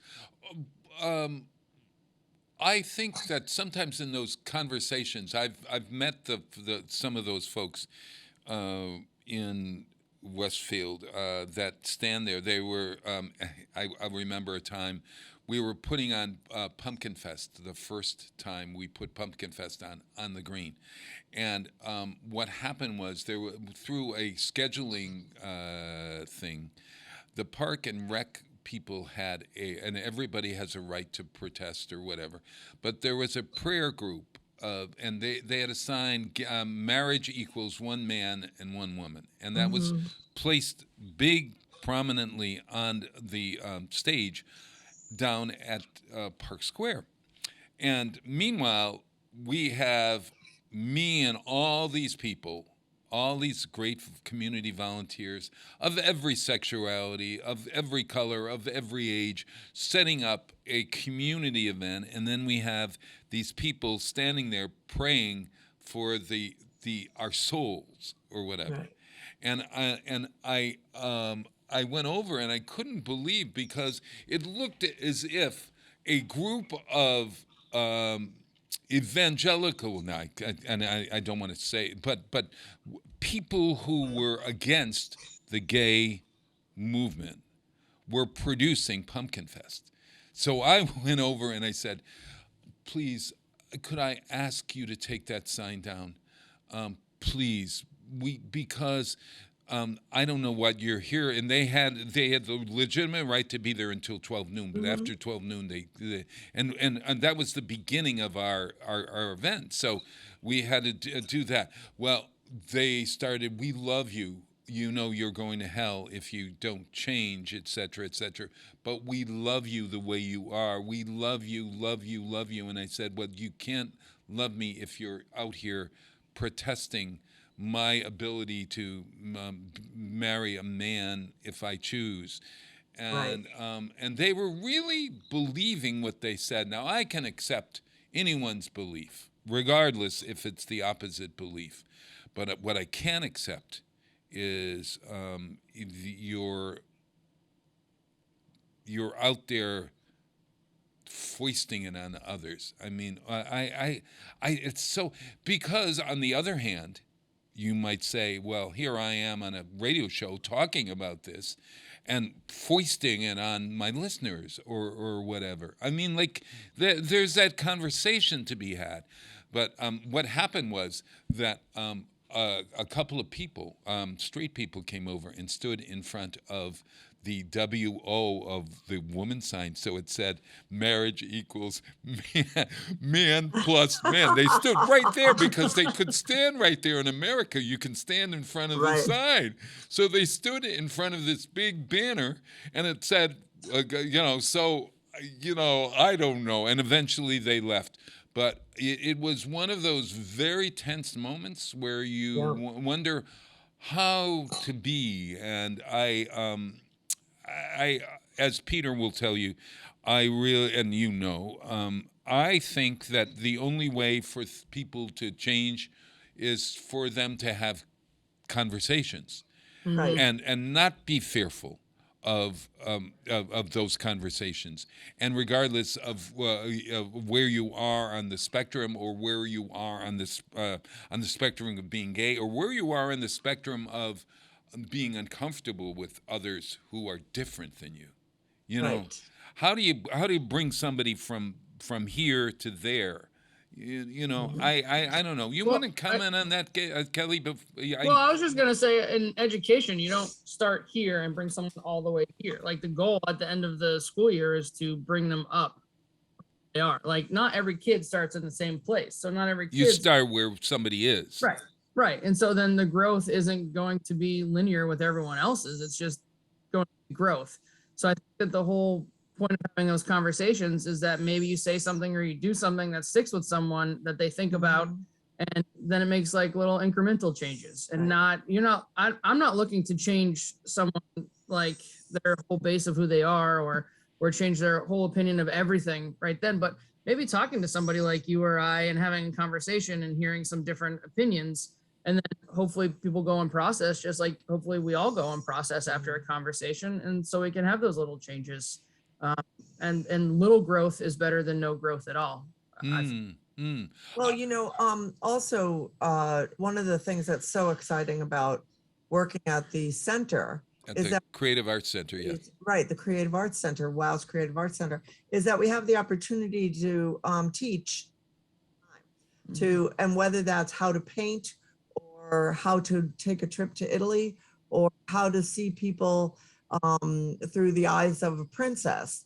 We have a program that we call Talkabouts, and at the end of June, on I think it's the 26th, we have a lunch and learn co-sponsored with Chamber for our community members who just want to learn how to make their place of business, their store, their organization, their classroom a little more inclusive, a little more open, a little more comfortable for people to stop in. And it's an opportunity to challenge yourself and figure out, how can I invite folks into my place and make them feel welcome, have them feel welcome. Wow. So we're really excited. Yeah. So that's June 26th. I think I want to say June 26th. It's the last Wednesday. The last Wednesday of June, and and it's at like 12 noon or so. Maybe it's 11:30 to 1. 11:30 to 1, and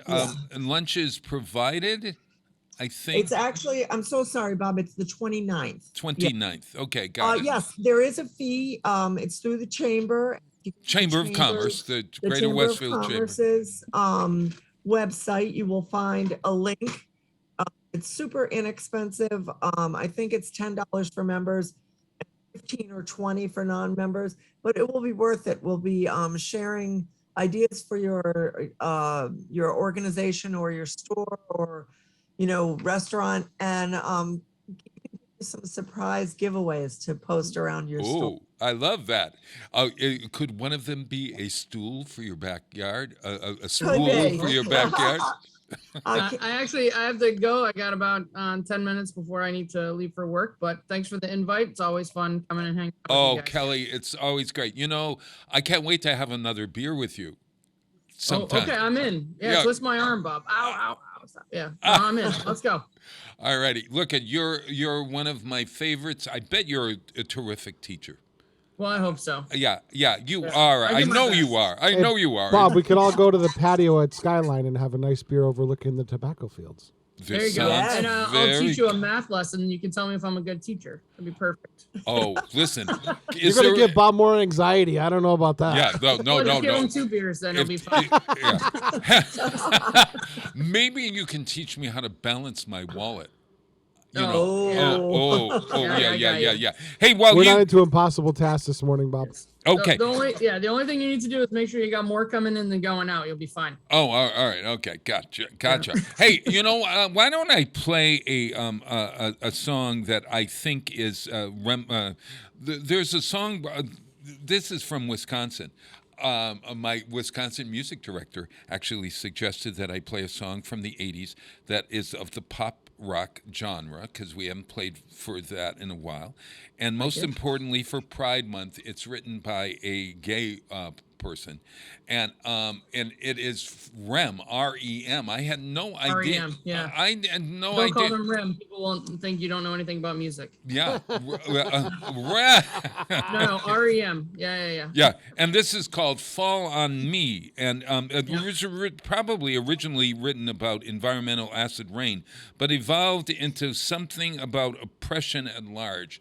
And it's quite apropos to what we've been talking about. It's called Fall on Me by Rem. And Kathy and I will keep the ball rolling. We'll keep the spool rolling, as we might say. Got to hip check it sometimes. See ya. There's a problem, feathers on bargain buildings, weights and pulleys, feathers hit the ground before.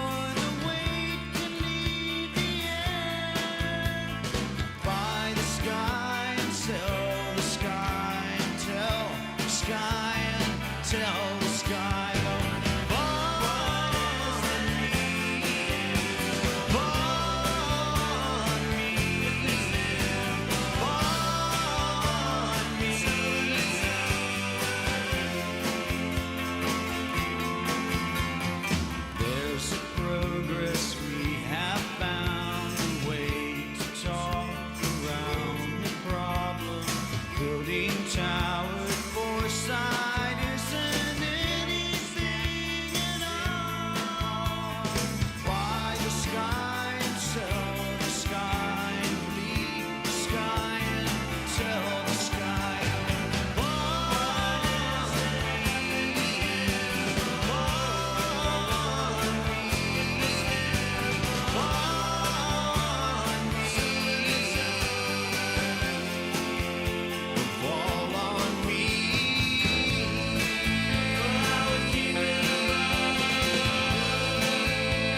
Underwriting support for the community programming of WSKB is provided by the Greater Westfield Chamber of Commerce, the voice of business for the Greater Westfield communities. Informing, educating, advocating, the Chamber provides opportunities for members to make meaningful connections on local, regional, and state levels. For more information on the Chamber's many events, workshops, and programs, as well as the benefits of membership, visit westfieldbiz.org.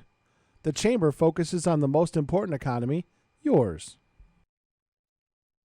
Join us every Thursday morning from 6 until at least 7:30. Check out the Bobby G and Company Show right here on WSKB 89.5 Community Radio. 89.5 WSKB. Live from Studio 120 at Westfield Technical Academy, this is WCPC Channel 15 and 89.5 FM WSKB Westfield. Wow, it is Tuesday morning. It is June 7th, 2022. We're having a great morning. Thanks, Kelly Nielsen, for stopping in. Kathy Bradford is still with us. Kathy is the director of the Creative Arts Center, WOW's Creative Arts Center, and she's doing great work. We have a trip to Italy planned, and I think there's a wine tasting or something coming up. Tell us about that, Kath. Sure. One of the things that we pride ourselves in at the center is always having teachable moments. And so before we head out to Italy, we're going to have a series of classes, the first of which is next Monday, and of course, start off with wine tasting. And so whether you are going on our trip or just feel like coming to learn about Italian wine, this class is for you. There's a $20 fee. You can sign up at Westfield on weekends. But following that, we have numerous things coming, including a fabulous dinner at Bob and James's beautiful home, Anja, and a few other things. What happened really in Pompeii? Yeah, sounds great. And there's still time, of course, to register and see all the. We're going to Sorrento and Amalfi and Pompeii and Positano and Rome. Yeah, it's going to be a great trip. Very inexpensive. Includes the airfare, which is. I noticed that these airfares are something else so you're going to get a real bargain. I think you even get dinners attached to it and all kinds of things. You can read all about it at westfieldonweekends.com. Kathy, Kenny was just in here and he was saying, you guys should explain about the Pride flag. It's the Pride Progress flag that is being flown. And this is the one that has the rainbow colors, but it also has a triangle into it. Can you explain that at all? Sure. Go ahead. Sure. The pink, blue, and white are for transgender. And of course, the brown and black are for our people of color. Who are also gay, just like the rest of us. And so those are folks that have been more oppressed over time, most recently, as we as white privileged folks get to live our best lives comfortably in some situations. Sometimes that's not the case for folks who are transgender or even questioning who they are. And certainly not for our friends of color. And so it's important to use any pride flag, but really important to use the progress flag to show that we support progress as we move forward with the changes that need to happen in our society to support everyone. Yeah. You are a person who has been on what do we say? Both sides of the fence? I don't know. How do you describe? Yeah. To explain your journey. So the interesting thing is, hindsight is 2020. I think when I was in college and I had this little mini crush on a fellow RA who was a woman, I might have had a hint then. Just due to my family situation, my dad's background, and some of his beliefs, I probably would not have come out while he is alive. I married my very best friend, Jeff Bradford. He's the dad of my beautiful daughter. and I can say his name clearly because he was in our wedding. I helped plan his wedding, and we love each other very much as people and friends. But we knew at a point that he's a straight guy. He's married to a straight woman. Yep, he's married to a straight woman, and Yeah. living in Florida, best life. And I think that happened about 10 years into our marriage. And so the realization hit, and we had to go through a struggle for a little while, about a year and a half. And we realized that we truly are best friends, and we're going to stay that way always. And so we just let our hearts expand and our families expand, and we brought everyone in, and we're all just really close together and happy. He's very accepting, but the key thing was I said to my mom, I have two things I have to tell you. There's one that's not great, and there's one that's less great than that. And I said, which do you want first? She said, oh, tell me the worst. I said, I'm getting a divorce. And she said, what's the good one? And I said, oh, okay. Oh! And so she... Knowing your mom, what did she say? She said... Well, she said, okay, let's go from here. What do we do next? And of course, my sister has been a happily married gay woman for a very long time. My other sister has had life experiences that have allowed her to sort of, I guess you would say, experience both sides. Sure. And so our family's very, very diverse. We have a lot of diversity. Gotcha. Well, people always ask about my coming out. Because I was going to ask that too. Yeah. I didn't come out. I didn't really know. I was going to be a priest, quite honestly. When I was a kid, I always said I was going to be a priest. And so consequently, and it might have been even a defense against the feelings that I had or was experiencing as a young man. I remember when I was wanting to. I saw another man kiss his children across the street. A father kissed his children across the street, and I kept saying, "I wish he'd kiss me." And and then I remember the thing that my mother said to me: "Stay away from that guy right there."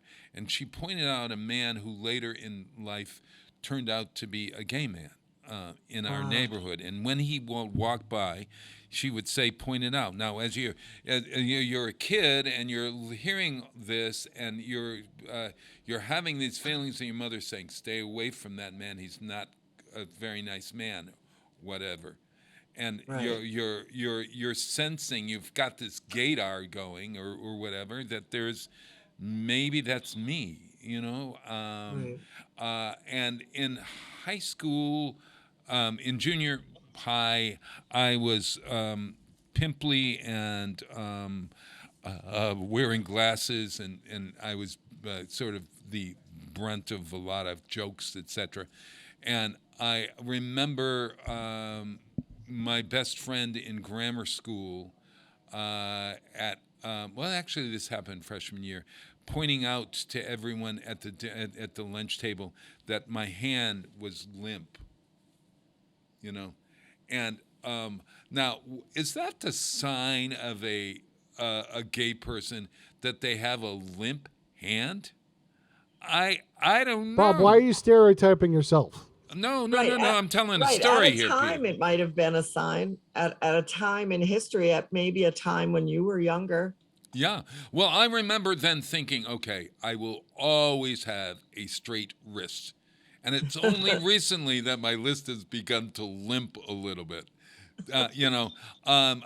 It's for me, it is one of those interesting things, because I grew up in the 40s when the world was just discovering that the word gay didn't come into prominence until much, much later.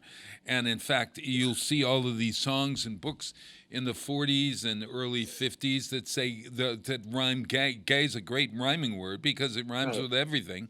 And so Let's Be Gay is a song. Or Our Hearts Were Young and Gay, or you'll hear the word gay, but it is referring to being happy and not being a homosexual. Back then, there was a term called invert. We were inverts, and then we were perverts, and then we were queer, and there was always a derogatory word. And I remember in high school, still not knowing. I mean, I'm going to be a priest in high school. Then I go to Holy Cross, and I just suddenly, in my freshman year, begin to recognize that indeed I'm attracted to men. And the fear of being discovered, etc., etc., lasted a long time until finally I got out of college. I finally told a girlfriend of mine that I was gay. I joined a theater group and had a fling. Let's put it this way, with someone in the production, and I didn't enjoy it. And I and this person was not a nice person who said to me, "You're going to be in real trouble." I remember in confession during my high school days saying something to a priest about looking at another person, a male, and having a feeling, but not knowing what that feeling was. And the priest said to me, "Do not go that way. You will live a tragic life if you do that." So I, come from a history of internalized homophobia, where you're having your own thoughts about I'm less than because of who I am, and so it was really wonderful for me to join the world of theater, and in the world of theater it was a given. I was very much out in the gay community, in the theater world. I was out. We were going to gay bars, etc., etc. Was I out in real life? No, I was teaching school at the time. Then, when I became a professional theater person, I was totally out. Well, it's funny because most of the staffs that I worked with I worked at Westfield State for 38 and a half years. And sure. So, one would think that I would have just rolled with so now I have women and that's okay. And I should be okay with that. And so some of that was my own internalized homophobia too. And my fear of, so all of these years, and there were a significant number of years, I was the world's biggest ally. Yes. And so yes. whenever I, all of my diversity workshops, I was the straight girl and all of those things. And so finally, the reality of that changed when Kelly and I had 6 months until we were getting married. And I said, we need to tell the world, okay? And so she came home and I said, I'm just going to post it on Facebook. And I asked, and she said yes. And the responses were in the hundreds, and people were either of the camp of, we knew that, known that all along, or what, are you kidding me? There's not a chance. I'm so surprised. And so it was very interesting for me. But from that day forward, I have lived authentically. But it really was 10 years. We were in a relationship before Kelly and I came out. We didn't start our relationship until after she graduated. Yeah. Because I was an administrator. You just don't do that. Right. And but once we started our relationship, it was very much we're best friends kind of thing. And so the people who knew. The ones who didn't were really surprised. Yeah. I suppose I'm not typical of my look compared to my wife, but we clearly are madly head over heels. Yeah, you're a great couple. I was out. I wasn't out to my family. I wasn't out to I mean, I didn't say anything. I'm in New York City. I remember finally saying, I got to tell my brother. I got to tell my sister. They told my sister. She came down and she was fine with it. Then I tell my brother, and he said, it's my twin brother, and we're sitting at a luncheon, and it just so happens that Leah Delaria. Do you know who Leah Delaria is? Of course. She's this wonderful singer, actress, gay singer, comedian. Actress, comedian. She was sitting at a table right there, and so we got talking about Leah Delaria, and my brother said something about her being gay or whatever, and then I said, well, Dick, I got something to tell you. I'm gay. He said, oh, no, it's just a phase you're going through. Just a phase. And I said, well, it's been a long phase, and et cetera, et cetera. And that was that was freeing. But I didn't tell my mother. I did not tell my mother until it was on her deathbed. Even though she had made comments, she was afraid that I remember one snowstorm, she said to me, do not stop at that Frontier on the way home. I lived around the corner from the gay bar in Springfield. And it was a big blizzard, and we were being sent home. And on the phone, she said, don't stop in that the Frontier. I said, what are you talking about? And she said, I don't want you to stop in that Frontier on the way home. And maybe that was my clue that I should have talked to her then. I couldn't. Right. On her deathbed, I actually confessed to her. It probably kicked her into the hinterland for all I don't know. But I did it with, I just felt that I had to do it then. My father was a different story. I was running for state office, and the newspaper was going to call me the gay candidate. And I said, only if you're going to call my the man I'm running against, the heterosexual candidate. Right. Exactly. You can't do that. And at that time, I told my father, and and I was with James at the time, and of course, my father just takes a beat and says, terrific, or whatever. And then James becomes the love of he was a better son than I was to my father. They love one another. But it's a constant. It's a growth thing. I think we always grow continue to grow and grow. I think I am really I've learned to begin to somewhere along the line, I like myself. I like being who I am. And I like, and who I am is not necessarily who I'm married to, or what I do in a bedroom, or what I don't do in a bedroom, or whatever it is. It is more about just a combination of these are my facets. Right. And you get to a point where you begin to sort of say, here I am. And it's true. And, I think how it is for me, and just diversity and diversity education.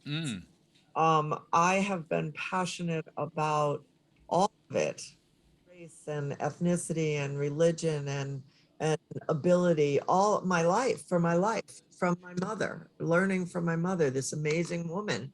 And so for me, doing a session in June is not just about, what pride things that you can put in your office or your store or your restaurant to welcome people, but how do you make a welcoming and inclusive location for all? For all, you know, handicapped people. Right. And the word handicapped is not, what's the word? There's a different word for it now, challenged. Differently able. Yeah, see, and learning what words to use and how to use them and all of that sort of stuff. You're going to be teaching that on June 26th at the Westfield WOW's Creative Arts Center, 105 Elm Street. You can find out all the information at westfielandweekends.com. That's with the Chamber of Commerce, our great Chamber of Commerce, Eric Willett, and we thank them. We also have a Alice in Wonderland tea this Saturday. You can see me as a Mad Hatter. Yes. I've got to work on that one. And Kathy, it's always great to talk with you. Thank you. We're going to go out. I'm going to play Fanfare for the Common Man, which was written by Aaron Copland, who also wrote Rodeo and other great works. You'll know this song. It's from 2001, A Space Odyssey. But this was written by a gay man. Fanfare for the Common Man. All of us have something in common. That commonality is about being able to love, being able to be loved, and recognize that that's our commonality. Celebrate your differences, celebrate your similarities, celebrate Pride Month, and celebrate who you are authentically. And here's Fanfare for the Common Man from BBC Proms.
Support for the community programming of WSKB is provided by Westfield Bank.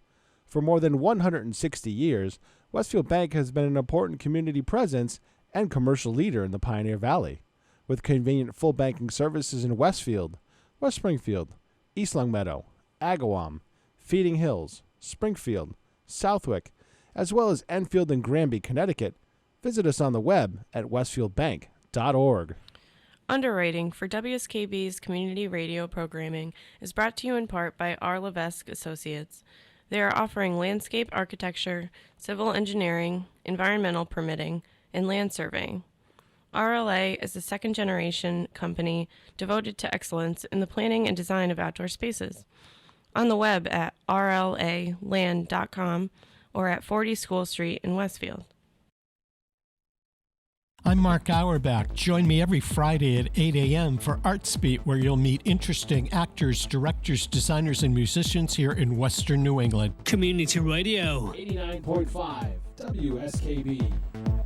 Live from Studio 120 at Westfield Technical Academy, this is WCPC Channel 15 and 89.5 FM, WSKB Westfield.